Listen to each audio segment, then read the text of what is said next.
Hello aspirants, welcome to the channel, your UPSC notes. I hope you all are doing great.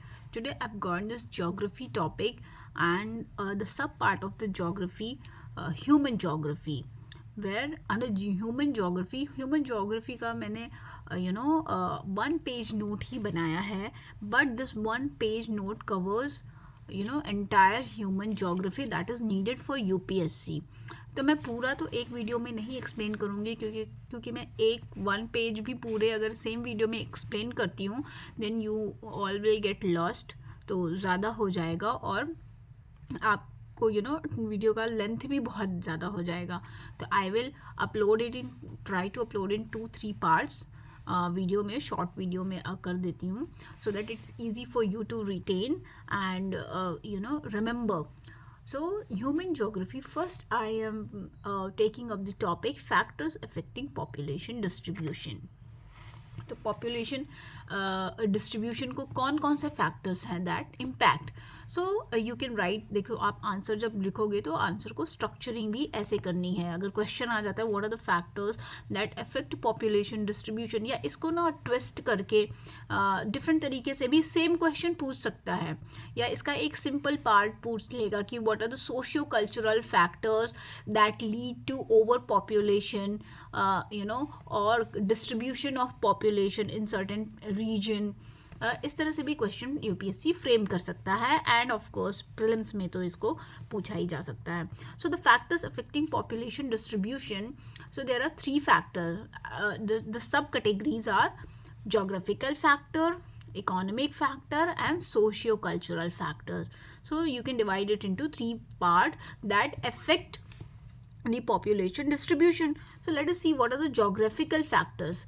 So water availability, obviously water availability होगी तो वहाँ पे population ज़्यादा होगा, क्योंकि आपको right from the morning to evening for every activity of the human life, almost every activity you need water. Okay, cooking, eating, bathing, you're working in some establishment, factories, everything, water availability है तो population होगा. For example, if you see the regions which have river flowing like Indo-Gangetic plains, ये जो है तो यहाँ पे क्या है, water availability, lots of rivers, those are permanent rivers जो हैं all the season में flow करती हैं. तो यहाँ भी यहाँ पे वाटर डिस्ट्रीब्यूशन, जो वाटर अवेलेबिलिटी है तो पॉपुलेशन बहुत ज़्यादा, हाईली पॉपुलेटेड रीजन्स है. This is Indo Gangetic plain जो है वो हाईली पॉपुलेटेड रीजन है in the world, one of the highly amongst the highly populated region. तो क्या है वाटर. अब आप इंडिया में ही देख लो, you take the Rajasthan and you take the this plains, तो वहाँ पे पानी नहीं है, पॉपुलेशन कितना स्कार्सली डिस्ट्रीब्यूटेड है. Even the animal life is also scarcely distributed, but not in the plains. Landforms, obviously landforms impact, it affects the population distribution. जैसे plains हैं, again plains are very highly populated. Why? Convenient life है, it's very easy to settle down, habitat easily आप उसको बना सकते हैं. यहाँ पे हर तरह की एक्टिविटीज़ प्लेन्स में आप कर सकते हैं. But if you go to the mountains, can you do all kind of activities there? Is it easy to settle down there? No. आपको सबसे पहले तो ऊपर नीचे जाने में ही प्रॉब्लम होगी. आपकी कमर्शियल स्टैब्लिशमेंट, शॉप्स, आपको जो डेली ज़रूरत की चीज़ें चाहिए होंगी that will not be easily available. और अगर कोई प्रॉब्लम आ जाती है, कभी एवलांच, लैंडस्लाइड या इस तरह की जो डिज़ास्टर्स हो जाते हैं, फिर तो लाइफ एक तरह से कट हो जाती है, जो सप्लाईज होती हैं, और आपको कंस्ट्रक्शन का प्रॉब्लम होता है. फैक्ट्रीज़ आप नहीं बड़ी बड़ी डाल सकते हैं ऐसी जगहों पे, तो ये लैंड फॉर्म्स भी डिसाइड करता है. तो माउंटेन्स है, डेजर्ट्स हैं, these kind of difficult terrain जो होती है वहाँ पे पॉपुलेशन कम होता है, और जो प्लेन्स होते हैं वहाँ पे पॉपुलेशन ज़्यादा होता है. And then climate, obviously climate impact population. How? अगर the climate is as such जो कि थ्रू आउट ईयर जो है वो इवन रहेगी. Climate is even through out the year. ना बहुत एक्सट्रीम विंटर है ना एक्सट्रीम कोल्ड है. आप evenly comfortably you can live through out the year. तो वहाँ वो एरिया जब कभी भी आप देखोगे तो वो हाईली पॉपुलेटेड ही रहेगा. For example you take the India again, the plains then other regions. Why? Because subtropical climate है, tropical climate है. तो यहाँ पे क्या है, इतना extreme weather नहीं होता. अब आप अंटार्कटिका में चले जाओ, you go to the North Pole, there you will not find many the population, much population. Why? Because वहाँ पे पूरा आइस है, बहुत कोल्ड है, एक्सट्रीम कोल्ड है, माइनस डिग्रीज में है. हमें नॉर्थ पोल और अंटार्कटिका भी जाने की ज़रूरत नहीं है. You see in India, if you go to Siachen, will you find population there? No, because extremities. Again जैसे डेजर्ट्स है, एक्सट्रीम पॉपुलेशन समर्स में हो जाता है तो वहाँ भी पॉपुलेशन, एक्सट्रीम वेदर हो जाता है तो वहाँ भी पॉपुलेशन कम रहेगी. So climate also impact the population distribution. And then soil कैसे इम्पैक्ट करती है पॉपुलेशन डिस्ट्रीब्यूशन को? Soil impacts in a way कि जैसे फर्टाइल सॉइल है, the soil is very fertile, it will be, you will always notice कि जहाँ पे भी फर्टाइल सॉइल होती है वहाँ पे पॉपुलेशन ज़्यादा होता है, कॉन्सेंट्रेटेड होता है. और जहाँ पे सॉइल फर्टाइल नहीं होती, for example you take the mountains में हर जगह की सॉइल फर्टाइल नहीं होती. पहली बात तो उनका लेवलिंग ही नहीं होता कि उस तरह से वहाँ पे एग्रीकल्चर किया जा सके. तो फिर फर्टिलिटी तो सेकेंडरी हो जाती है. तो फर्टिलिटी नहीं है तो वहाँ पे लोग पॉपुलेशन नहीं रहेगा. People prefer to stay because जो मिट्टी है, ज़मीन है आपकी, जो फर्टिलिटी है, प्रोड्यूस है, जो फूड आप ग्रो करते हैं, सबसे ज़्यादा तो वो इम्पॉर्टेंट है ना. आपको जीने के लिए सबसे ज़्यादा क्या चाहिए? खाना और पानी चाहिए. Rest of the other things are secondary.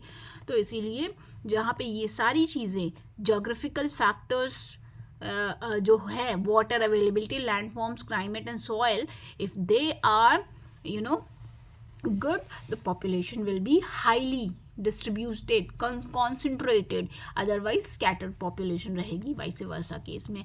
Now the next is economic factors. अब economic factors क्या होते हैं? Minerals, urbanization, industrialization, these all come under economic factors. तो minerals क्या है? Availability of minerals, जहाँ पे भी मिनरल्स हैं, जहाँ माइनिंग होती है.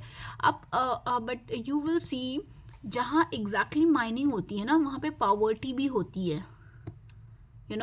पॉवर्टी होती है जहाँ पे in and around area, not far away. ऐसे तो आप आप उसको माइन करके, उसको ट्रांसपोर्ट करके you can build industry. But जहाँ पे mining, because generally the mining happens in the difficult terrain. जो मिनरल्स पाए जाते हैं वो डिफ़िकल्ट टेरेन में, माउंटेन्स में, रॉक्स में, ऐसे एरियाज़ में पाए जाते हैं. तो वहाँ पे सेटलमेंट पॉपुलेशन का वैसे भी डिफ़िकल्ट होता है.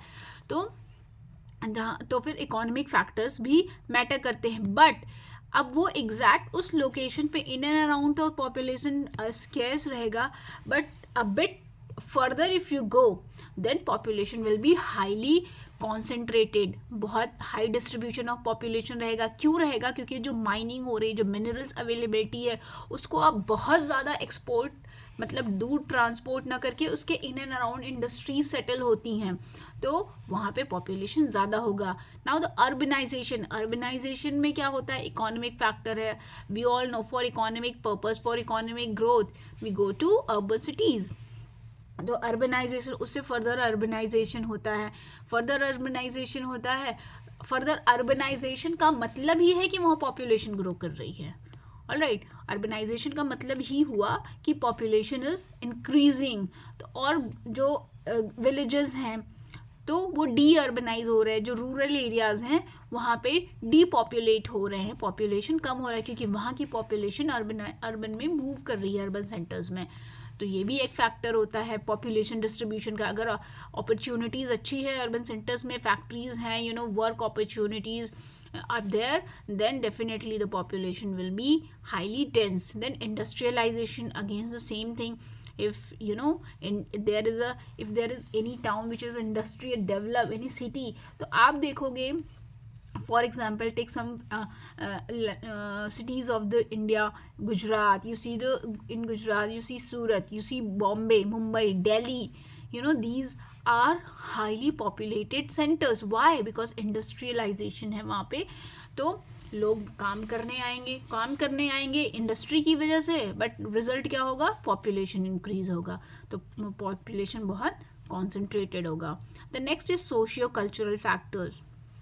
Socio cultural factors population distribution कैसे इम्पैक्ट करती है, कैसे उसको इंश्योर करती है. अब रिलीजियस कल्चरल जो जैसे रिलीजियस सेंटर्स होते हैं या कल्चरल कोई सेंटर्स होता है, तो वहाँ भी population over the period of time increase हो जाती है. एज अ पिलग्रिमेज लोग जाते हैं, तो कभी टेम्परेरी भी इंक्रीज होती है, और कभी इन एंड अराउंड जब कोई बड़ा पिलग्रिमेज सेंटर या रिलीजियस कल्चरल सेंटर होता है, तो उसके in and around market develop होती है, इंडस्ट्रियलाइजेशन होता है related to that particular culture और रिलीजन, तो वहाँ भी पॉपुलेशन फिर बढ़ सकती है.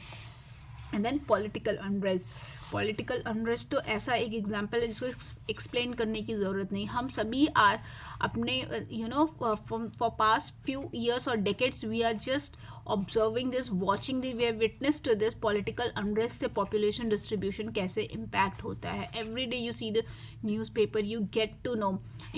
अब आप देखा म्यांमार में हुआ, तो वहाँ पे अनरेस्ट हुआ, तो पॉपुलेशन वहाँ पे डिफ्यूज़ होने लगी. पॉपुलेशन, लोग बांग्लादेश में जाने लगे, लोग इंडिया में आने लगे, इन एंड अराउंड नेबरिंग स्टेट में आने लगे. तो इससे क्या होता है, अब हम, ये तो बाहर का एग्जांपल था. अगर विद इन इंडिया देखो, अगर कोई भी पॉलिटिकल अनरेस्ट होता है, फॉर एग्जांपल जैसे मणिपुर में अभी अनरेस्ट था, तो क्या हुआ, जो लोग अपनी जान बचा के नेबरिंग स्टेट में जाने लगे कि जहाँ वो खुद को सेफ एंड सिक्योर कर पाएँ. तो जहाँ पे अनरेस्ट होता है वहाँ पे क्या होता है, डीपॉपुलेशन हो जाता है, पॉपुलेशन कम हो जाती है. और उसके आसपास के एरियाज़ में, वेदर इंटरनली है तो within other state, other region, और अगर इंटरनेशनली है तो लोग, जैसे अभी अफ़गानिस्तान में जब हुआ तालिबान का, तालिबान टुक ओवर अफ़गानिस्तान, तो लोग वहाँ से भाग के पाकिस्तान, यहाँ जहाँ भी जा सकते थे, they try to flee away, तो दूसरी जगह का जो है पॉपुलेशन वो बढ़ जाता है. ये भी पॉपुलेशन डिस्ट्रीब्यूशन में बहुत इम्पैक्ट करता है.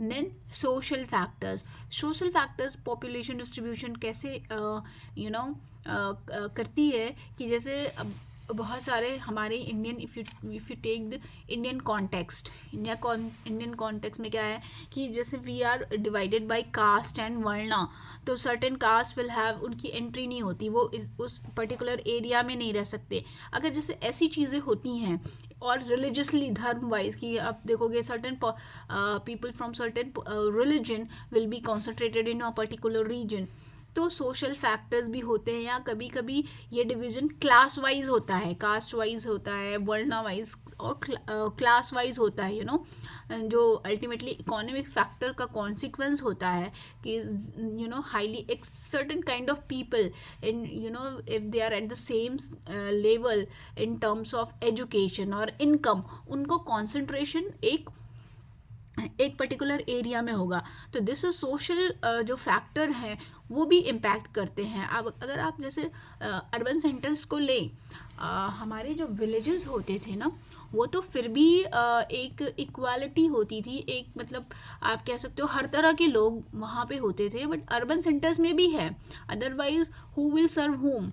बट यहाँ क्या है, जैसे सोसाइटीज़ जो हम लेते हैं, जो अर्बन सेंटर्स में अब सोसाइटी का सिस्टम है, वहाँ पे देखेंगे तो जो कोई भी पर्टिकुलर सोसाइटी आप ले लीजिए, तो वहाँ पे उस सोसाइटी के अंदर एक सेम लेवल के लोग होते हैं, एक सेम क्लास के लोग होते हैं. क्लास इन द सेंस उनका इकोनॉमिक फैक्टर्स, एजुकेशनल फैक्टर्स, जो लेवल होता है वो ऑलमोस्ट सेम होता है. तो they are within the society. Other people who serve them in terms of domestic help and other help, वो इन एंड अराउंड होते हैं, तो उनका डिस्ट्रीब्यूशन अलग होता है. तो that in that way social factors also effect the population distribution. So ये है population distribution. Next, this is all for this video.